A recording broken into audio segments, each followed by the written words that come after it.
எல்லாருக்கும் வணக்கம். இப்போ நம்ம வந்து கொஞ்சமாக மிளகுடி அரைக்கிறது எப்படின்னு பார்ப்போம். குழம்பு மிளகா பொடி அரைக்கலாம் இன்றைக்கி நம்ம வீட்டில். எப்படி அரைக்கலான்னு பார்க்கலாம் வாங்க. எவ்வளோ பொருள் போடலாம், எதுக்கு எவ்வளோ பொருள் எடுக்கலான்னு பார்க்கலாம். அடுப்பு ஆன் பண்ணிக்கலாம்.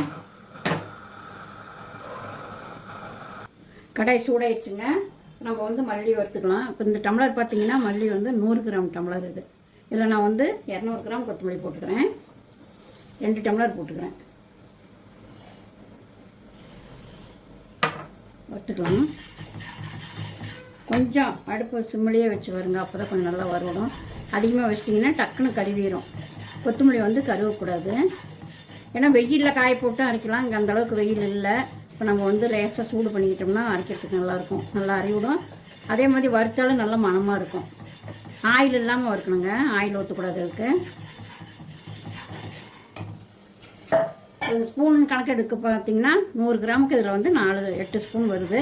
அதனால் நீங்கள் வந்து 8 ஸ்பூன் போட்டுக்கோங்க. உங்களுக்கு எவ்வளோ தேவையோ அவ்வளோ போட்டுக்கோங்க. நான் வந்து கொஞ்சமாக தான் செய்கிறேன். ஏன்னா பொடி வந்து கொஞ்சமாக அரைச்சி வச்சுட்டோம்னா தேர அரைச்சிக்கலாம்.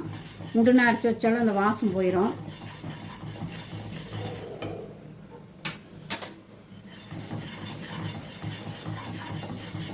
இரநூறு கிராம் மல்லி வறுக்கிறேன் நான். மல்லி பாருங்கள் நல்லா வாசம் வந்துடுச்சு. இந்த டைமில் எடுத்துடலாம். அடுத்தது ஜீரகம் போட்டுக்கலாம். சீரகம் பார்த்திங்கன்னா இந்த டம்ளரில் வந்து நான்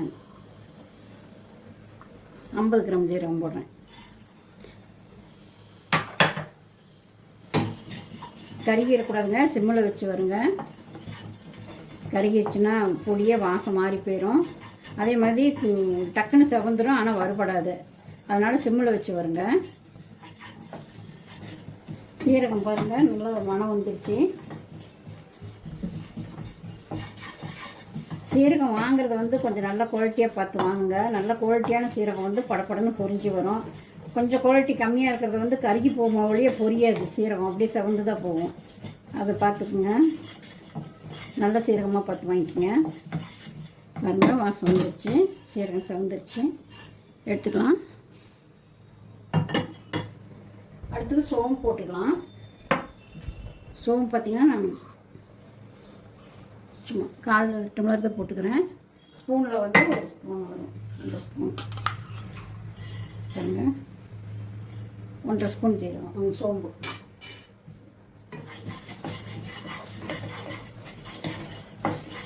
வறுத்துக்கலாம். சோம்பும் அதே மாதிரி தாங்க. நல்லா சோம்பாக இருந்தால் அப்படியே படப்படன்னு போட்டோடனே பொரியும், செவந்து போகாது. நல்லா பொரிஞ்சு மணமாக வரும். கொஞ்சம் இந்த கலப்படமான சோம்புலாம் பார்த்திங்கன்னா அப்படியே கருவி போகும், அந்த மணமே வராது வறுக்கும்போது. அதுலேயே தெரிஞ்சுக்கலாம் சோம்பு எப்படி இருக்குது என்னென்னு. சிம்மிலேயே வச்சு வருங்க, கருகிற போகுது.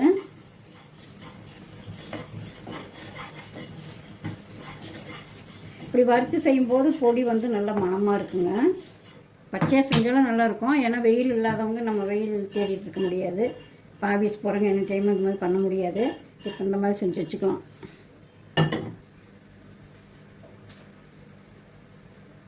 அடுத்து வந்து கடுகு போட்டுக்கலாம். கடுகு பார்த்திங்கன்னா நான் அந்த ஸ்பூனில் வந்து 1 ஸ்பூனு தான் போட்டேன். ஏன்னா கடுகு வந்து கசக்கும். அதனால் கடுகு வந்து 1 ஸ்பூன் மட்டும் போட்டுக்கணும்.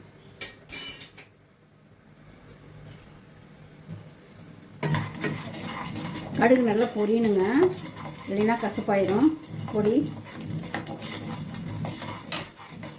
பொரிஞ்சாவே நல்லா வாசமாகவும் இருக்கும், கசப்பு இல்லாமல் இருக்கும். பாருங்க கடுகு பொரிஞ்சிருச்சு. இந்த டைமில் எடுத்துருங்க. பொரியும் போது நல்லா மணந்து வரும் பாருங்க. கருகி போயிடக்கூடாது. இந்த டைமில் எடுத்துடலாம்.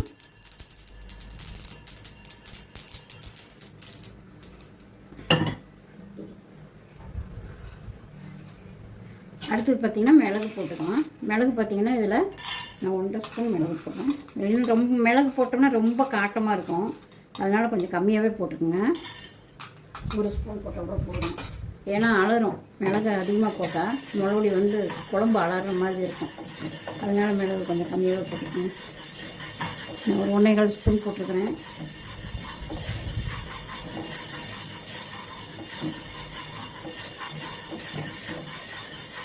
மிளகு பாருங்கள் வெடிக்குது. 1-2 வெடிக்கும் போதே எடுத்துருங்க, இல்லைன்னா மேலே வெடிச்சிடும்.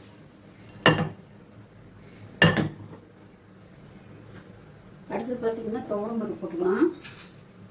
கடலைப்பருப்பு துவரம்பருப்பு போட்டுக்கலாம். துவரம்பருப்பு பார்த்திங்கன்னா நான் ஒரு 2 ஸ்பூன் போடுறேன்.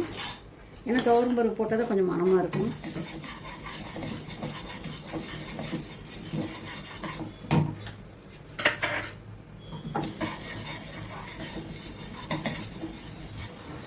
பருப்பு பார்த்திங்கன்னா நல்லா வறுபடணும். அதே மாதிரி ரொம்ப செவந்து போகக்கூடாதுங்க, கருகி போகக்கூடாது, டேஸ்ட் மாதிரி போயிடும். சிம்மில் வச்சே வருங்க. பாருங்கள், பருப்பு இந்த ஸ்டேஜில் வறுத்துக்கணும். வறுப்பட்டுருச்சு, எடுத்து கொட்டிக்கலாம். அடுத்தது வந்து கடலைப்பருப்பு போட்டுக்கலாம். கடலைப்பருப்பு பார்த்திங்கன்னா நான் சும்மா ஒரு 1.5 ஸ்பூன் தாங்க போடுறேன். ஏன்னா கடலைப்பருப்பு அதிகமாக போட்டோம்னா குழம்பு வந்து அப்படியே நொறையாக வரும், நொறைச்சிக்கிட்டு இருக்கிற மாதிரி இருக்கும். அதனால் கம்மியாக தான் போடுறேன்.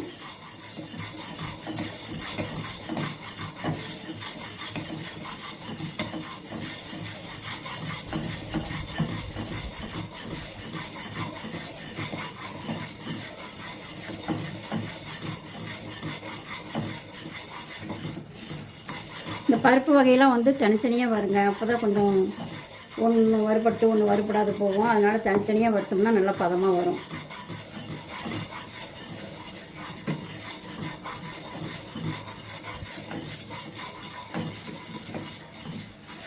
பாருங்கள், கடலைப்பருப்பு வறுபட்டுருச்சு, எடுத்துக்கிட்டிக்கலாம். உளுந்தம்பருப்பு போட்டுக்கலாம்.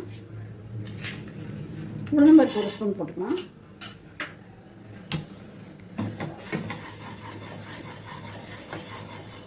இதெல்லாம் கொஞ்சம் வளவளப்பு கொடுக்குங்க, அதனால் கொஞ்சம் கம்மியாக போட்டுக்கலாம். துவரம்பருப்பு மட்டும் 2 ஸ்பூன் போட்டுக்கோங்க. இதெல்லாம் வந்து ஒவ்வொரு ஸ்பூன் போட்டுக்கணும். கடலைப்பருப்பு போட்டால் கொஞ்சம் குழம்பு வந்து தடுப்புமாக வரும், அதுக்காக கடலைப்பருப்பு. உளுந்தம்பருப்பு வந்து கொஞ்சம் நல்லா மணமாக இருக்கும் பொடி, அதுக்காக உளுந்தம்பருப்பு.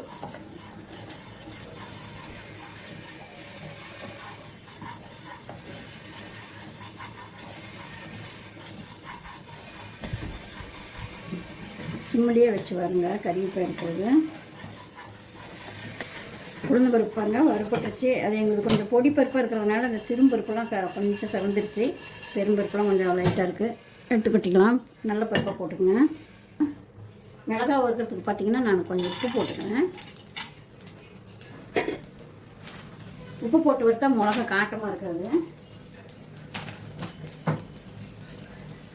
இந்த மாதிரி உப்பு போட்டு வறுத்திங்கன்னா பொடியும் நல்லா கெடாமல் இருக்கும், மிளகா வந்து சாந்தில் அடிக்காமல் இருக்கும். வறுக்கிறதுக்கு மிளகாயும் வறுபட்டு போயிடும். அதனால் கொஞ்சம் உப்பு போட்டு வருங்க.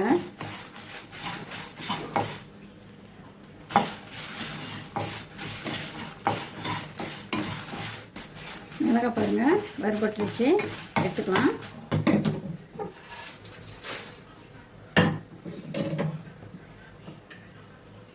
அடுத்து பார்த்திங்கன்னா அரிசி போட்டுக்கலாம். ஏன்னா அரிசி போட்டால் தான் குழம்பு நல்லா தடுப்புமாக வரும். நான் ஒரு 2 ஸ்பூன் அரிசி போட்டுக்கிட்டேன்.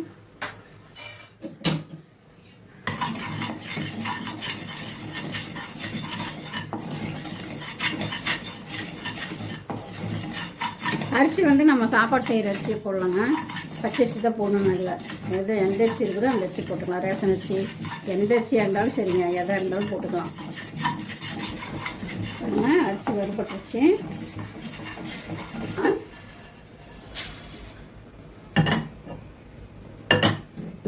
இப்போ பார்த்தீங்கன்னா அடுப்பை ஆஃப் பண்ணிடலாம். அடுப்பை ஆஃப் பண்ணிவிட்டு சட்டி கொஞ்சம் சூடு கம்மியாக விட்டுன்ட்டேன். நான் வந்து மஞ்சள் கொம்பு இருந்தால் போட்டுக்கலாங்க. என்கிட்ட மஞ்சள் கொம்பு இல்லை, அதனால் நான் மஞ்சள் வந்து ஒரு சின்ன குட்டி ஸ்பூனில் ஒரு 3 ஸ்பூன் மஞ்சள் போட்டுக்கிட்டேன். ஏன் மஞ்சள் வறுத்து போடுறோம் அப்படின்னா அப்போ தாங்க பூச்சி வைக்காது, இல்லைன்னா பூச்சி வச்சிடும். மஞ்சள் வறுத்து போட்டால் தான் நல்ல மணமாகவும் இருக்கும். அந்த ஈரத்தன்மையெல்லாம் போயிடும், மஞ்சளில் இருக்கிற ஈரமெல்லாம் போயிடும். அதனால் மஞ்சள் கொஞ்சம் சூடு பண்ணி போடுறது நல்லது. மஞ்சள் கொம்பு இல்லை, இல்லைன்னா அப்படியே போட்டு அரைச்சிக்கலாம். அடுப்பை ஆஃப் பண்ணிவிட்டு வருங்க. அப்படியே வறுத்திங்கன்னா உடனே போட்டோம்னா கருவி போயிடும். ஆனால் பொடி வறுக்கும்போது எப்போவுமே பொறுமையாக நிதானமாக தான் வறுத்தாகணும். கொஞ்சம் டைம் எடுக்கும், டைம் எடுத்தாலும் பரவாயில்ல. அடுப்பை சிம்மில் வச்சு பொறுமையாக செய்யுங்க, வறுத்துடுங்க. நாங்கள் இப்படி தாங்க கொஞ்சம் கொஞ்சமாக அரைச்சி வச்சுக்குவோம். ஏன்னா உண்டுனா அரைச்சி வச்சா பூச்சி வச்சுருந்துட்டு கொஞ்சம் கொஞ்சமாக அரைச்சி வைக்கோம். தீரதும் இல்லை உண்டுனா அரைச்சி வச்சா. அப்புறம் இதுனா கொஞ்சம் மணமாக இருக்கும், அப்படியே இருக்கும் வாசம். நமக்கு தேவைப்படும் போது கொஞ்சம் வறுத்துக்கலாம். எங்களுக்கு இதே 3 மாதத்துக்கு மேலே வரும், 3-4 மாதத்துக்கு வரும்.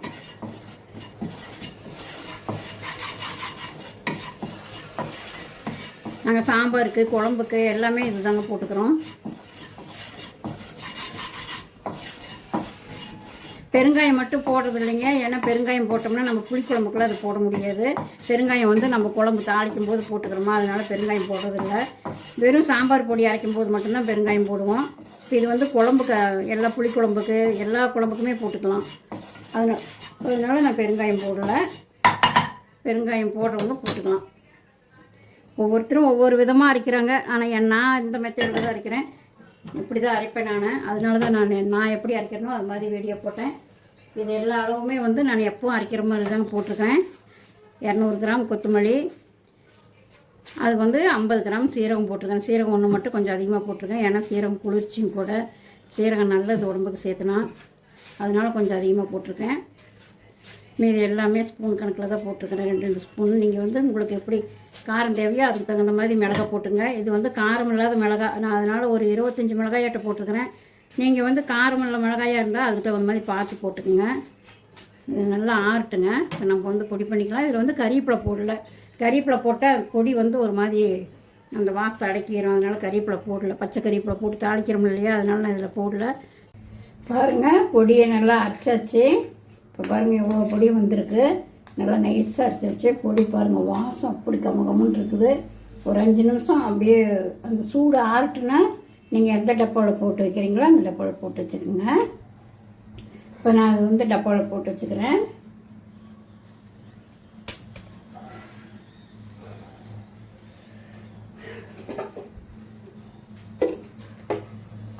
வந்து இப்போ இந்த டப்பாவில் போட்டு வச்சுக்கிறேன். பாருங்கள், எங்களுக்கு வந்து 6 டப்பா இவ்வளோ பொடி வந்திருக்குது. எங்களுக்கு வந்து இப்போ பார்த்திங்கன்னா 3 மாதத்துக்கு வரும். அதனால் நாங்கள் கொஞ்சம் கொஞ்சமாக தான் அரைச்சி வச்சுக்கிறது. கொஞ்சம் நல்லா வாசமாக நல்லா கம்மன்னு இருக்குது. பாருங்கள், பெருங்காயம் மட்டும் போடலைங்க. பெருங்காயம் வந்து சாம்பாருக்கு போடும்போது பெருங்காயம் போட்டுக்கலாம், எல்லா குழம்புக்கும் போட்டுக்கலாங்க. அது இது மாதிரி இந்த பொடியை அரைச்சி பார்த்துட்டு கமெண்டில் எப்படின்னு சொல்லுங்கள்.